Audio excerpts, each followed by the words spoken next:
For the ones finding new ways to ensure the job always gets done. For the ones wearing many hats. For the ones who are hands-on, even from far away. And the ones keeping business moving forward. We are Grainger, offering supplies and solutions for every industry, with 24/7 support and experienced staff at over 250 local branches. Call, clickgrainger.com, or just stop by. Grainger, for the ones who get it done. The following is a Hoop Ball presentation.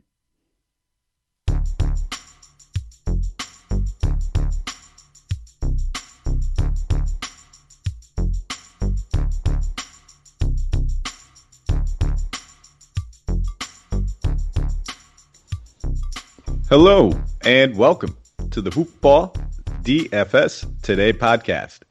I am your host, Mike Apatra, joined by none other than my good buddy, Santino Cacone, here to break down this wonderful showdown action that we have here. It's May 20th. We got the Pacers versus the Hornets in this last play-in game. So we got some good stuff going, Santino, my friend. We're recording this the morning of. Birds are chirping. Coffee cup is full, but how are you? Yeah, I'm doing pretty good. Well, I don't like coffee, really, so mine isn't full, but my water bottle is.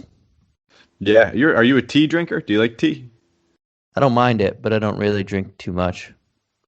All right, fair enough. I can't stand tea. Tea just tastes like sticks and hot water to me. I don't get how people like that. Speaking of hot water, I was just about to say, I like hot water. That's really good and good for you. You're like a robot, man. What do you mean? That's what a lot of people drink hot water, man.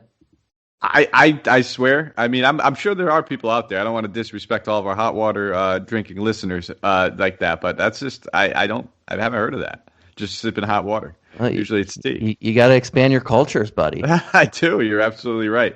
Is that something is that like a casual thing in China? Am I just being weird? Am I the weird one that? Just they specifically mainly drink hot water. It's very, very hard to find cold water there. Yeah, and at first it was weird, but it grows on you, and it's actually it was really good. Sonny Santino spent some time teaching ESL, English as a second language, over there in China. What was it, a year and a half or 2 years? But how long were you out there, man?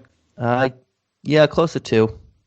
Yeah, so he got to pick up on. He's a little bit more cultured than I, the New Englander who barely ever leaves and can't pronounce certain words because I blame the culture.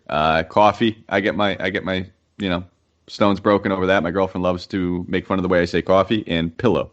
I don't know if that's different, but nonetheless, Santino, enough talking about us. Enough talking about us. We got a nice little showdown action slate. It's going to be a quick one. It's just a nice showdown. It's one game. And then right around the corner, my friend, we got some playoff action. But we got the Pacers. We got the Wizards. This game's taking place in Washington for the injury report. We got Malcolm Brogdon questionable, Edmond Sumner questionable, Jeremy Lamb, Karis LeVert, Miles Turner, TJ Warren all ruled out. And for the Wizards, it's Denny and Thomas Bryant. They are ruled out as well. So we have a good fix on the injury report. The first game was a little underwhelming. And, maybe it's a completely different game. Maybe we have some different things to expect here. Maybe it's going to be a little bit closer. Maybe you're betting one way or the other. Maybe you want to do, a little bit of a prop bet. Whatever you do want to bet, though, head over to MyBookie and do it, guys. Head over there. Use that promo code HoopBall on your initial deposit. You'll get a 50% deposit match and up to $1,000. So if you put in $1,000, they will match it, give you $500 for free. And you could spread that free money away around any way, shape, or form in this game, whether you want to do some prop bets, whether you want to bet that money line, the game line, whatever it might be. Maybe you're leaning Washington, bouncing back in this one. Put it on over there at MyBookie. Head over there afterwards. Check out their fully fledged casino platform where you can play table games, slot machines, roulette, you name it, card games, all available. Promo code HoopBall on that initial deposit. Santino, why don't we talk about this stuff? We'll start off over here. We'll start with the away team. We'll start with the Pacers. Did you say the spread? Oh no, I did not. I'm sorry. Right, I wasn't sure. I have it up. Fill us in. Yeah, give it to us. So the game total is 245.5, and the Wizards are 3.5-point home favorites on this one. So there you go. So now we'll talk about the away team here. a little bit of a blowout. There's certain things I think we could and can take away from that game, though. And it's just bottom line to me, what I saw is that both teams are just going to play their starters. They're going to play their main guys as much as possible until the game got out of hand, which is what we saw in the fourth quarter. A lot of the starters did not even come back out for the Pacers, and we kind of saw that the Hornets tried to play back into it as far as they could, and then once it got to the 6-minute mark in the fourth quarter, they just packed it in. We saw guys like Nate Richards, Grant Riller, Nate Darling, Vernon Carey, and Caleb Martin get their first court time of the day. But I'll pass it over to you. It's a showdown slate, so we gotta treat this one a little differently. But we'll talk about the Pacers as a whole, and then I guess if there's anybody you can see wanting to use in your captain spot. Yeah, and obviously with the Pacers, there's no Karis LeVert, there's no Miles Turner, no T.J. Warren, no Jeremy Lamb.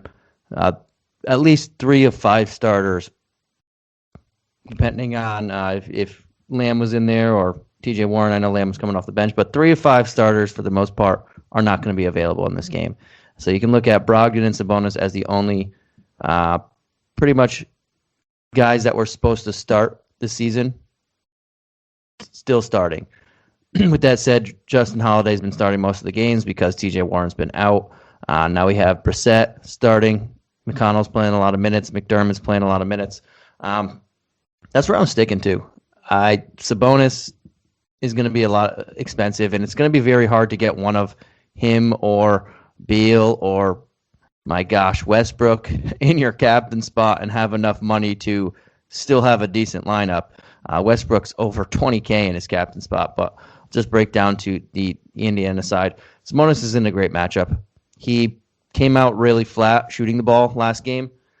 He started the first half, I believe it was 1 of 8, and then he got hot in the second half before the game got way out of hand. But he was rebounding. He had over 20 rebounds. He was dishing out a ton of assists. He was well on his way to a 70-point game if they played the fourth quarter.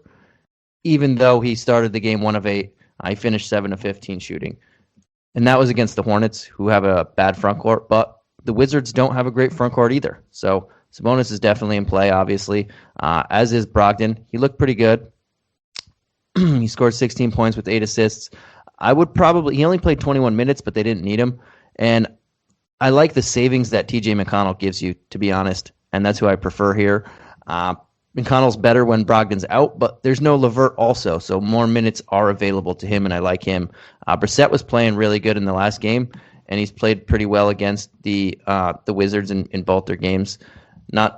He should see over 30 minutes again, and he's at a decent price tag. McDermott had a really good game last game.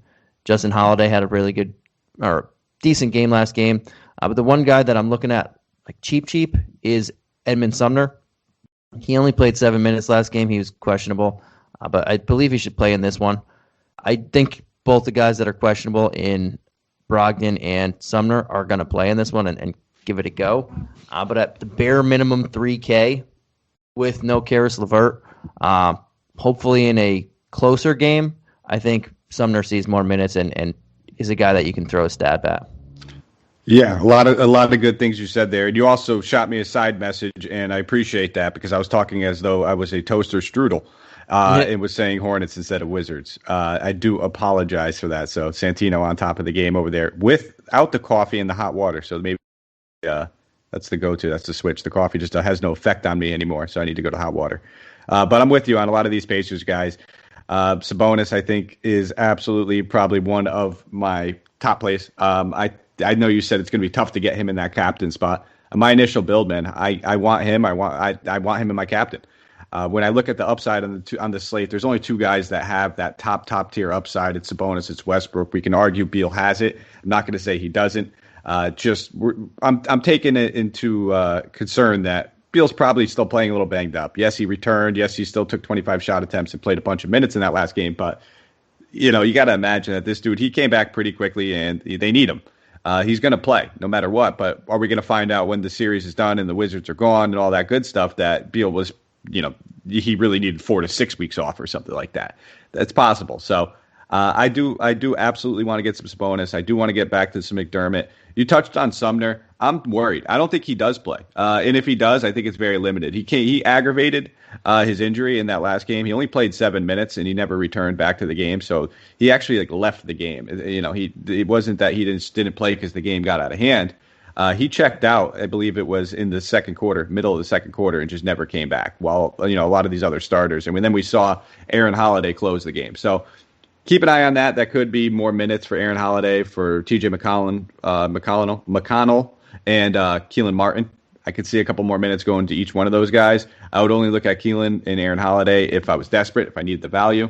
But right now, Holiday, Sabonis, McDermott, all three of those guys very much in play. And I wouldn't even mind taking a stab if you need the value at a guy like Goga.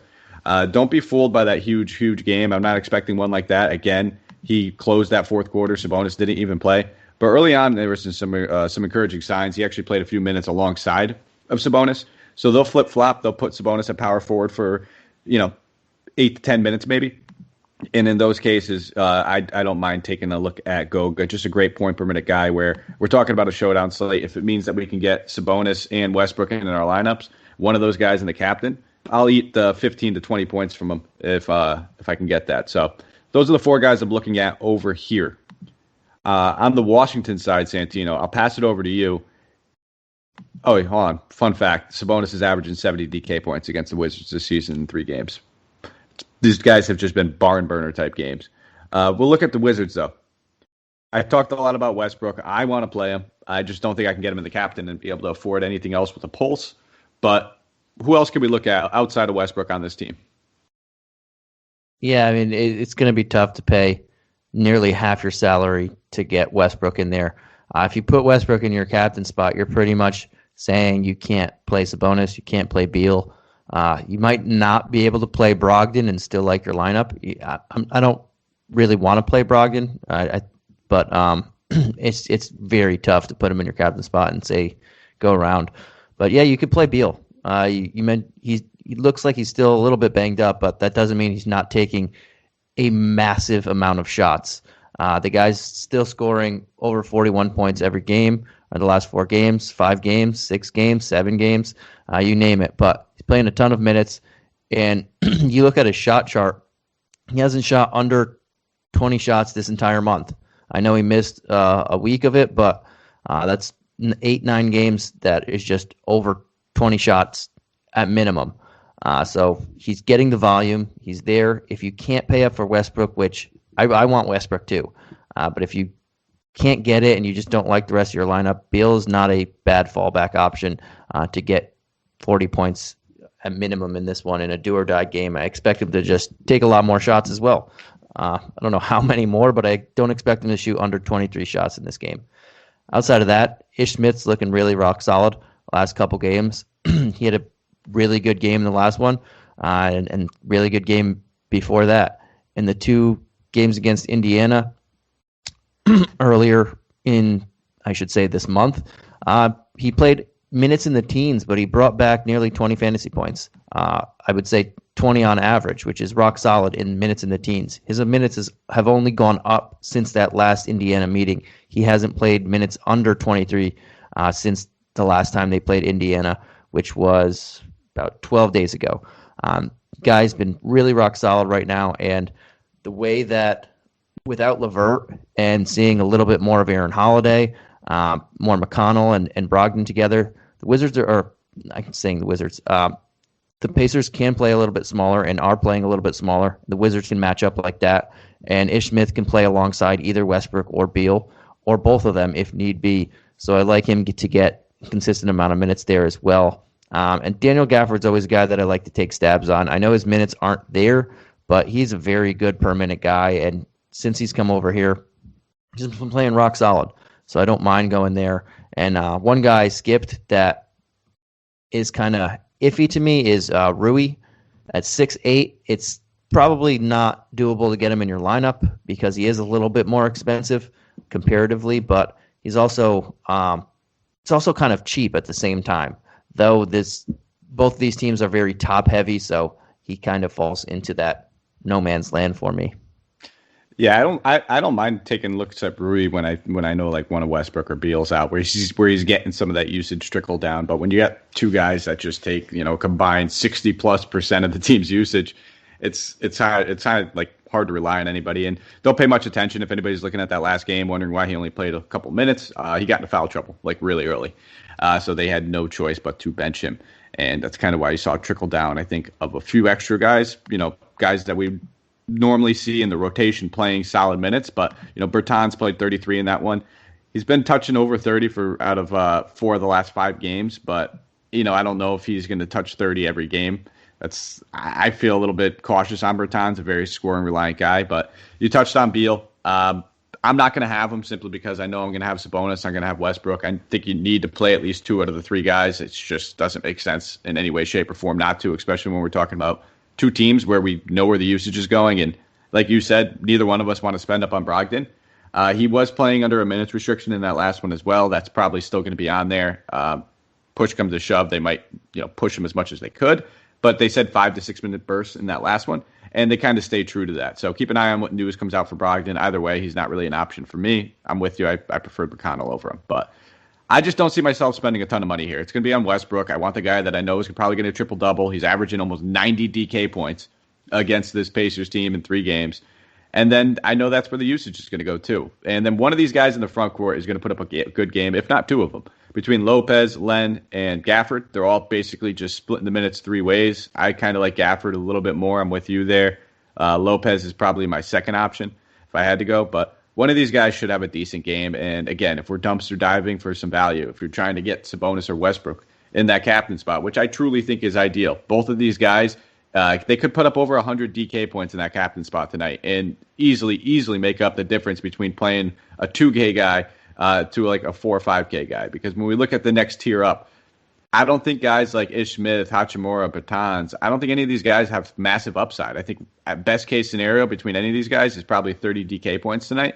I could be wrong on that. And if that's the case, give me the guy that's 2K cheaper who can get me 15 or 20, and then it allows me to get that stud up there in the captain spot who's going to get me the extra 25 to 30 because they're in my captain spot. It's actually probably more than that, 50.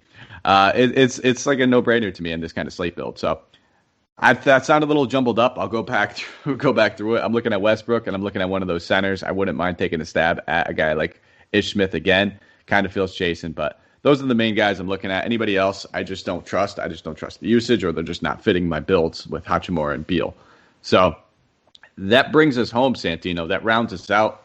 That is our showdown slate. It's the one game, so I guess we could do we'll switch up, I guess, our value tiers a little differently. So why don't you give me your favorite play for your captain spot, and then I guess outside of that, your favorite value play. Yeah, it's very weird to do it on a showdown. But yeah, I want to get Sabonis in there as my captain the most, because putting Westbrook in there at nearly half of your value or half of your dollars is going to be really tough to also get a Sabonis and a Beal in there afterwards. Can't fault you there. I'm kind of leaning the same way. And if I was not playing Sabonis, let's just say I can't because Santino picked him. I'm going to try to find a way to jam Westbrook in there, any way, shape, or form that I have to. It's just that simple. Sabonis is fitting like a glove, though, right now. Really liking my build with Sabonis. And your favorite value play?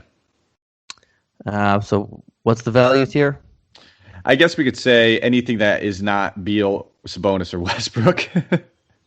Everybody else kind of is priced that high appropriately. Yeah, I like McConnell, and I really want to play him tonight. I think the matchup fits him very well without LeVert. And if Brogdon is limited in any sort of way, that only helps out McConnell, he only played 25 minutes in the last one, but he's been getting extra minutes. He averages 29 points, fantasy points a game against this Wizards team in only 25 minutes. You bump that up to 34, you're hitting value right there. Love the McConnell call. I'm struggling to get him into my initial build as of right now, just because he's slightly more than I'd like. AK is perfect. I think he's going to crush that price tag. Does he make my optimal build is the issue I'm running into. I just don't think I'd be able to play Sabonis at that crown spot with him. And get Westbrook. That's my challenge. I'm going to go in a very, very similar direction on the same team, and I'll go with Justin Holiday, 5K. Just think this guy's going to have to play a boatload of minutes, especially knowing that Sumner might be limited. He's going to have to spend a lot of the time chasing around guys like Beal, chasing around guys like Westbrook, who we know both those guys can be quite turnover prone. Justin Holiday is a guy that can just rack up the defensive numbers. I say that as he hasn't gotten a steal in it feels like a month, and I feel like this guy's just overall due. Minutes equal money, especially in the playoff time. So give me the guy that might play 35 to 38 minutes. Only 5K. It's pretty easy to afford. Kind of rounds out my builds the way it is. And I think he's got about a 20-point floor with a 30-point ceiling in this one. So nothing crazy, but just a guy that fits like a glove, I think, in a lot of lineups. So, and that is it. So we tried to drag this one out a little bit so you guys had something to listen to. We did it, Santino. 20 minutes on one game. Sure, people are thrilled about hearing my voice for this long, but anything else you'd want to say before we get out of here? I think that's it. Actually, I do have a question. How do you feel about these playing games? How do I feel about them? I don't know. I'm a Maverick fan, so we dodged it. So it's easier for me to take the side and be like, yeah, they're great. I don't know. I'm like torn because it means it's more meaningful basketball, which I love to see. Anytime you throw more important games that everyone's glued to their TV, it's more national airtime for a couple teams that might not normally have it. So for those reasons, I like it. But at the same time, I also feel like it's, why not just give the team with the best record, the seed. It just, I kind of have the old man in me that's like, don't change. But I'm torn. If I had to lean one way or not, I would say get rid of them, go back to the old way. But I get it. This season wasn't a regular season and all that, but there's talks of them having them permanently. That I don't agree with. Where are you at with it though? So I think they're staying. They're here to stay especially after last night. They're not going anywhere. That made a lot of money, got a lot of viewers. Very exciting basketball. At the same time, I don't think this particular format is practical. It makes no sense to have a 7 seed in both conferences that finished over 3 games higher than the 8 seed have to play their way into the tournament. It makes no sense that a 10 seed like the Spurs, who were 5 games under 500, had a chance to make the playoffs and were 5 games below, or was it 5 games below the 9 seed, who isn't even in the playoffs, and 6 games below the playoffs. What I think would make sense, though, to keep them on is what they did last year. With the 8 and 9 seeds, as long as it's within 4 games, the 8 seed and 9 seed play, and the 9 seed has to beat the 8 seed 2 times, I believe, on the road. That makes sense to me. Or how that one made more sense than this one. But I already know, especially after last night, and you had LeBron and Steph go head-to-head in a game like that, this is going to be here to stay. I just don't think it's practical to have some of these teams have to play themselves in when they did that for 72 and next year 82 games. Yeah, I mean, you hit the nail on the head when you're talking about the money, revenue, and what was generated from that game last night. And I think ideally, Silver and the NBA, they don't want that game. They want both those teams in the playoffs because those are 2 of their highest generating teams, like revenue-wise. I think, the Lakers and the Warriors are in the top 5 for most, or top 10 for most valuable franchises in all of sports right now.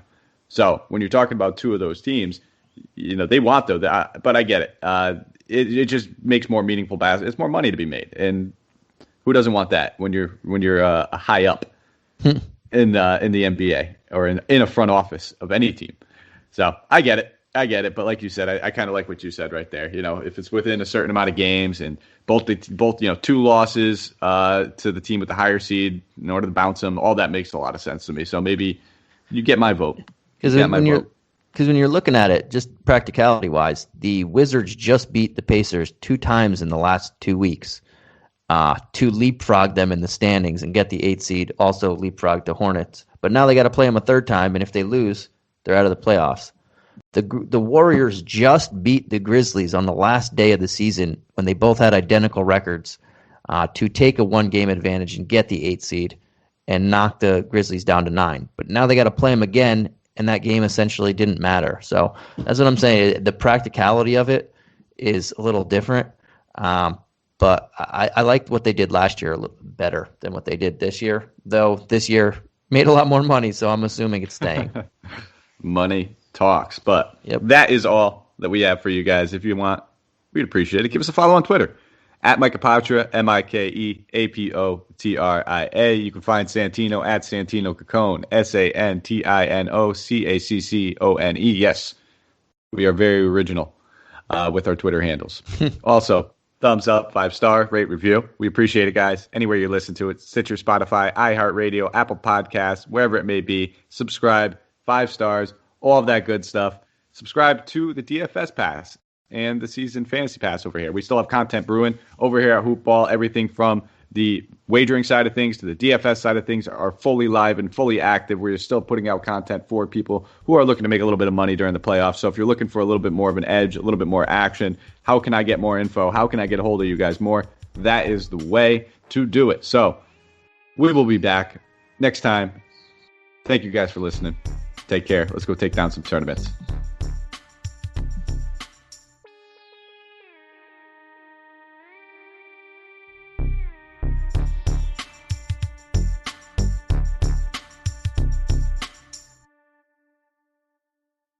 This has been a Hoop Ball presentation.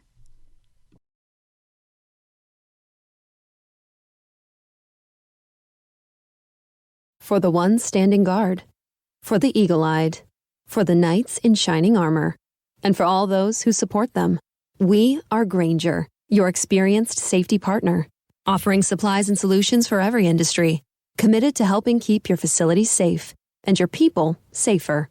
Call, click Grainger.com/safety, or just stop by. Grainger, for the ones who get it done.